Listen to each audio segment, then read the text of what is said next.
the story of Canada's prehistory spans more than 14,000 years, from the first human footsteps on its ice-covered landscape to the arrival of European explorers in the late 15th century. This remarkable journey chronicles how diverse Indigenous peoples adapted to one of the world's most challenging environments, developing sophisticated cultures and complex societies long before European contact. Archaeological and genetic evidence indicates that North and South America were the last continents to be inhabited by humans. During the Wisconsin glaciation, which began between 100,000 and 75,000 years ago, falling sea levels exposed a land bridge connecting Siberia to northwest North America. This bridge, known as Beringia, became the gateway through which Paleo-Indians migrated from eastern Siberia into Alaska and the Yukon sometime before 14,000 BC.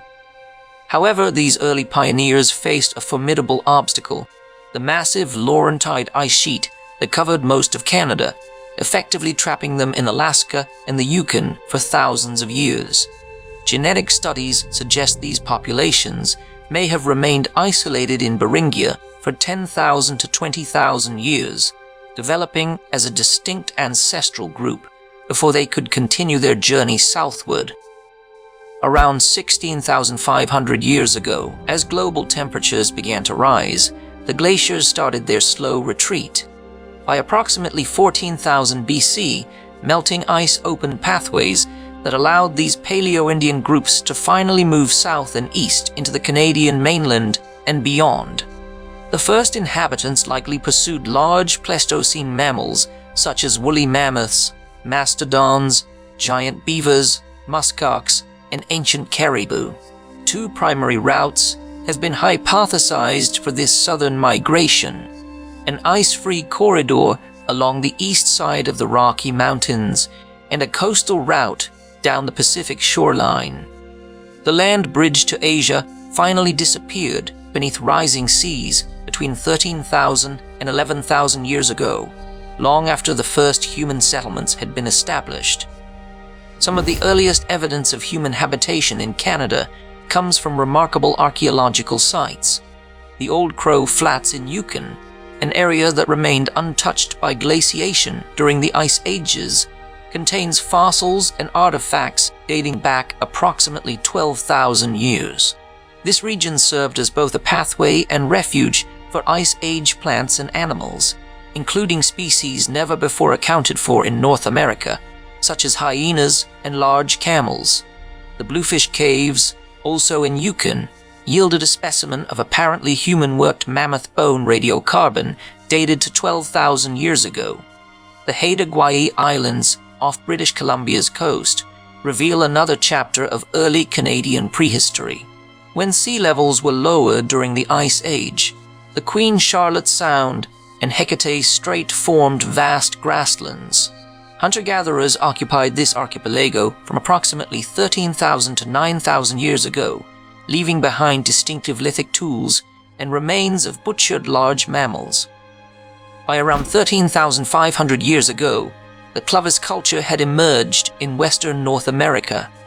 Clovis peoples, identified by their distinctive spear points, were once regarded as the first widespread inhabitants of the Americas and ancestors to all Indigenous peoples. These sophisticated stone tools, ranging from 4 to 20 centimeters in length, featured characteristic fluting and were designed for hunting large game. Following the Younger Dryas Cold period, which lasted from 12,900 to 11,500 years ago, localized regional cultures began to develop. The Folsom tradition, characterized by specialized projectile points, marked the slaughter and butchering of bison at kill sites. As the North American climate stabilized around 8,000 BC, creating conditions similar to modern patterns, human populations adapted to their changing environment. The Plano cultures, hunter-gatherer communities that occupied the Great Plains between 10,000 and 8,000 years ago, exemplified this adaptation. Using a range of projectile points called Plano points, they hunted bison, pronghorn, elk, deer, and other game. Evidence from sites around Belmont, Nova Scotia, suggests these groups established small seasonal hunting camps, perhaps revisited over generations from 11,000 to 10,000 years ago. Their adaptation to harsh environments included tailored clothing and skin-covered tents on wooden frames. By approximately 3000 BC, Paleo-Eskimos began settling the Arctic regions of North America from Siberia. Around the same time, indigenous peoples in the northeastern woodlands began cultivating different types of squash, marking an important transition toward agricultural practices. The old copper complex societies, dating from 3000 BC to 500 BC, demonstrated remarkable metallurgical knowledge. These pre-pottery peoples in the northern Great Lakes regions extracted copper from local glacial deposits and used it in its natural form to manufacture tools and implements. Woodland technology also included beaver incisor knives, bangles, and chisels, while populations increasingly adopted sedentary agricultural lifestyles based on squash, corn, and bean crops. The Woodland Cultural Period, dating from approximately 2000 BC to 1000 CE, brought significant innovations to Ontario, Quebec, and the maritime regions. The introduction of pottery distinguished this era from the earlier Archaic period.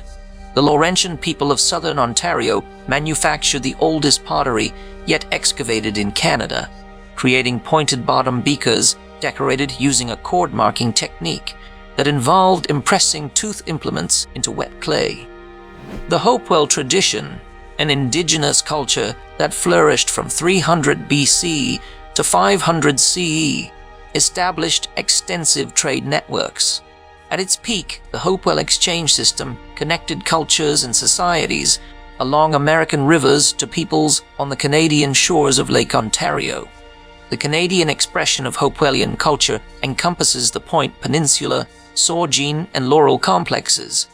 By 500 BC to 1000 CE, First Nations peoples had established settled communities and extensive trade routes across what is now Canada.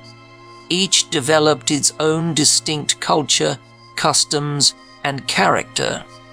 The eastern woodland areas became home to Algonquian and Iroquois peoples.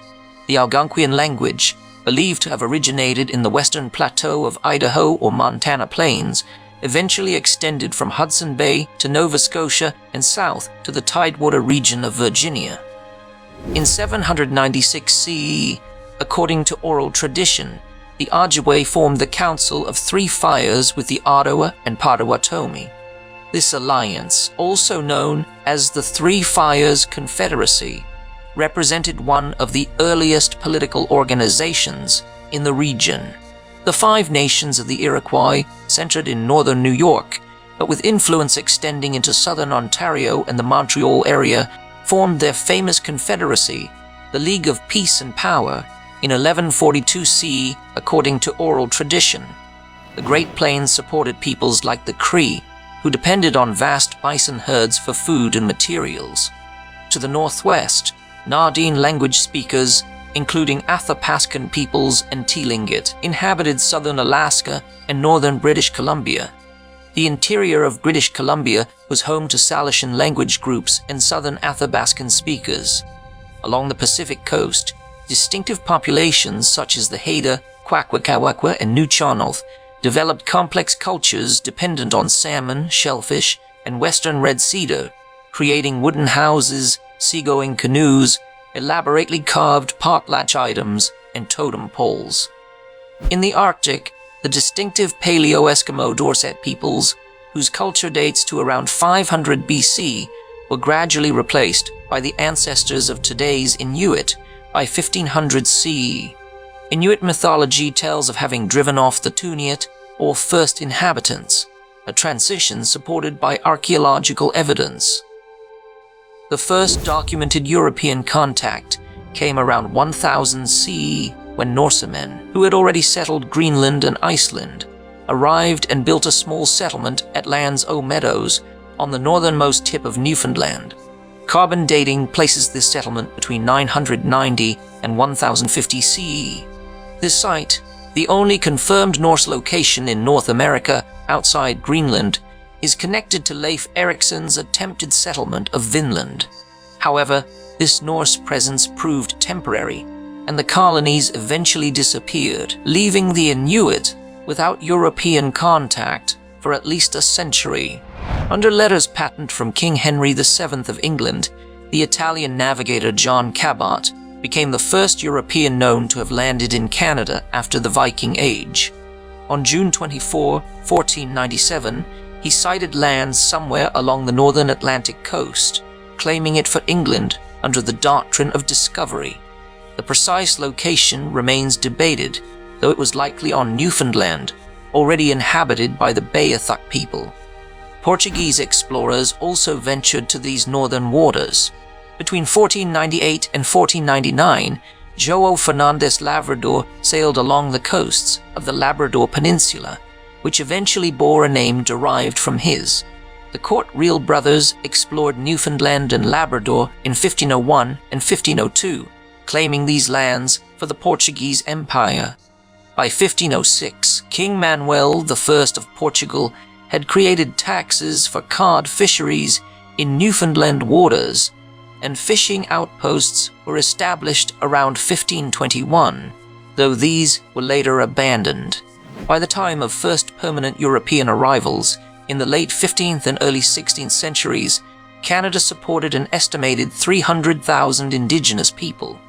These diverse nations had developed permanent settlements, agricultural systems, civic architecture, and complex social hierarchies. Their world was about to change forever, but the foundations they had built over millennia would endure, shaping the character of the land we now know as Canada.